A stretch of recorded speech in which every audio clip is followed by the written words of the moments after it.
Let's look at the weapons of Gandalf the Grey from Lord of the Rings. This is the Kitsune clan, a group of sword enthusiasts who like cosplay, reenactment, and historical martial arts. If you have similar interests, feel welcomed. So this is part 1 of War of the Wizards.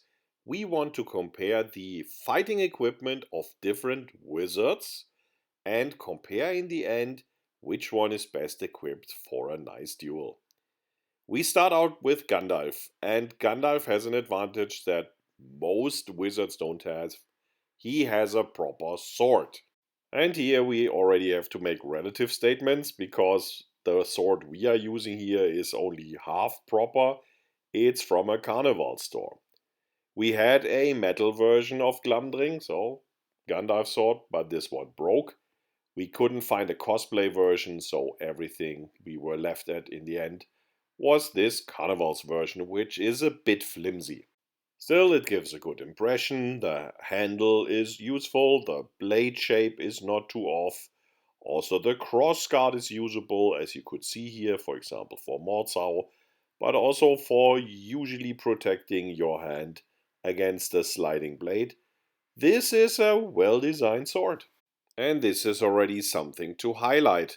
Although Gandalf is something like the prototype of the fantasy wizard, most of the wizards that came after him were not equipped with a proper sword.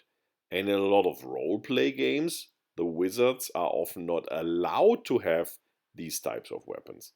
So Gandalf will probably be already in advantage against a lot of the other wizards. Just to specify this again, this will not be comparing the magical power of the wizards, it's really about the fighting capabilities. And as we have seen also in the movies, or we can read in the books, Gandalf is well capable of fighting with his sword. And yet he has more. He has his wand, which is somewhere between a normal staff and a giant club. Against the sword, this type of weapon has the advantage of reach.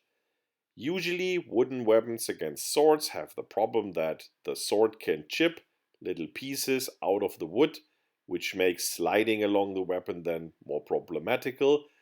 But we can assume that Gandalf's magic wand will probably be able to handle some of these hits by a sword. If you haven't guessed it, also the wand is from a carnival store, came in 3 pieces that clip together. It was not possible to get a LARP version of this weapon, have not seen it offered somewhere.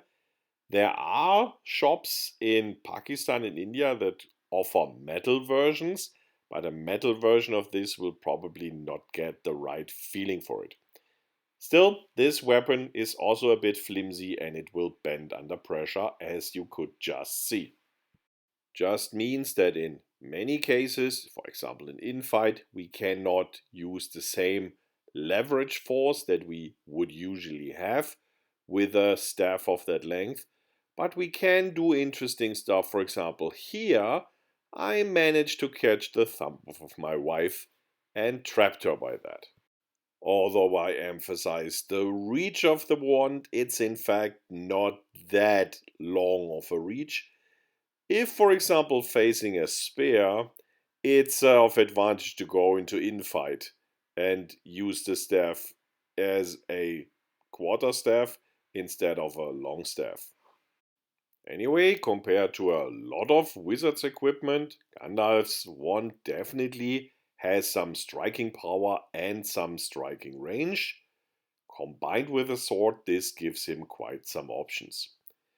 Interestingly, polearm weapons are even rarer with wizards, so I cannot think of any case where a wizard would have an halberd or something like that. If you can think of a case, please give a comment below.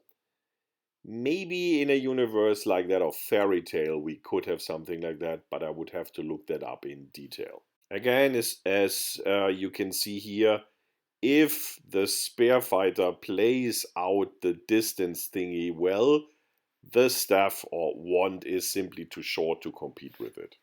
But then, if no of the other wizards will have a pole arm, Gandalf's wand might in fact be the weapon with the longest reach.